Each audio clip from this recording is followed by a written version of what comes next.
NIA তল্লাশি চলছে এক ব্যক্তির বাড়িতে। পুরো বাড়ি ঘিরে ফেলা হয়েছে। গোলাম রাজা ওই ব্যক্তির নাম। 3 বছর আগে বিহারের মুজাফফর থেকে দুর্গাপুরে এসেছিলেন বলে সূত্র মারফত যে খবর পাওয়া যাচ্ছে, তার বাড়িতে এই সকাল থেকে এনআইএ তল্লাশি চলছে। গোটা বাড়ি ঘিরে ফেলে এনআইএ তল্লাশি। 7 সকালে গোলাম রাজার বাড়িতে দুটি টিম, এনআইএর দুটি টিম পৌঁছে যায়। আর এই মুহূর্তে একদম গোলাম রাজার বাড়ির সেখান থেকে আমাদের প্রতিনিধি চিত্তরঞ্জন দাস রয়েছে। চিত্তরঞ্জন, কিছুকে এখনো পর্যন্ত জানা যাচ্ছে যে কেন এনআইএ তল্লাশি চলছে এই গোলাম রাজার বাড়ি?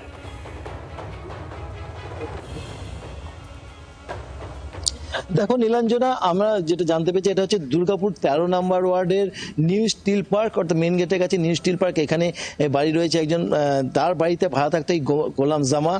সে প্রায় 4 বছর ধরে এখানে ভাড়া আছে এবং যেটা আমরা দেখতে পাচ্ছি যে বাড়িটি ভোর 5টা নাগাদ এনআইএ এবং রাজ্য পুলিশ মিলে ঘিরে রেখেছে। প্রায় 6 থেকে 7টি পুলিশের গাড়ি এসছে এবং তার সঙ্গে স্টেট পুলিশ এবং রয়েছে এনআইএর 6 সদস্যের টিম। যেটা জানা যাচ্ছে এই গোলাম জামা সে কিন্তু বহুদিন অর্থাৎ এইখানে এসে সে খুব একটা কথা বলতো না। অন্ডালের একটি জায়গায় কাজ করতো, সেখানে টায়ারের দোকানে কাজ করতো। তবে যেটা এখানকার এলাকাবাসীদের বক্তব্য, গত 6 মাস আগে কিন্তু সে তার মোবাইল সিম চেঞ্জ করে এবং সে বিদেশেও গেছিল একবার বলে জানা যাচ্ছে। কোনো ধরনের শ্রমিক পাচার, অর্থাৎ মিডল ইস্টে কোনো ধরনের শ্রমিক পাচারের সঙ্গে যুক্ত থাকতে পারে এবং নাশকতার সঙ্গে যুক্ত থাকতে পারে বলে সূত্রের খবরে যেটা জানতে পারছি। কিন্তু মাঝে মধ্যেই সিম চেঞ্জ করতো, এলাকাবাসীদের সঙ্গে খুব একটা কথা বলতো না, সেটা জানতে পারছি। তবে তার পরিবার ছিল, তার স্ত্রী এবং তার 2 ছেলে সঙ্গে রয়েছে কিন্তু তার সঙ্গে। এবং ভোর 5টা নাগাদ এনআইএ 6 সদস্যের টিম ঢুকেছে তার বাড়িতে, আমরা দেখতে পাচ্ছি। এবং এখনো পর্যন্ত কিন্তু তার বাড়িতে তল্লাশি চালাচ্ছে এবং জিজ্ঞাসাবাদ করছে যে কি ধরনের নাশকতার সঙ্গে যুক্ত আছে, যেটা সূত্রে খবর। এর এই তোমার ছত্তিশগড়ের মুজফ্ফরনগরে কিন্তু এর বাড়ি এবং সেখান থেকে এসেছে। প্রায় 4 বছর ধরে এখানে আছে। এই বাড়ির মধ্যে আমরা দেখাবো সেই বাড়িটি।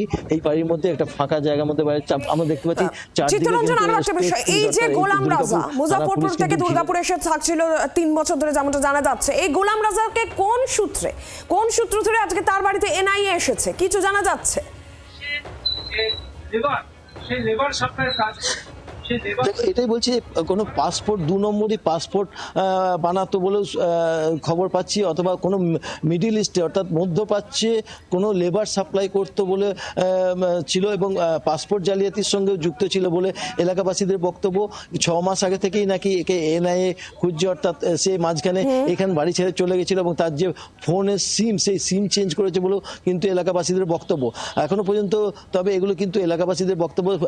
পুলিশ বা এনআইএ এই বিষয়ে কোনো কথা বলতে চাইছে না। বাড়ির ভেতর থেকে দরজা বন্ধ আছে, আমরা গোলাম রাজা বাড়িতেই রয়েছে, কিন্তু আশেপাশে পুরো বাড়িটি কিন্তু পুলিশ ঘিরে রেখেছে এবং আমরা গোলাম রাজা বাড়ির ভেতর আছে এবং তার সঙ্গে জিজ্ঞাসাবাদও চলছে এবং তার তল্লাশি চলছে যে কি ধরনের কাজ করতো, পাসপোর্ট জালিয়াতি না কোনো মধ্যপ্রাচ্যের শ্রমিক পাচার না অন্য কোনো নাশকতামূলক কাজ করতো, সেটা কিন্তু তদন্ত করছে এনআইএ এবং তার সঙ্গে রয়েছে রাজ্য পুলিশ।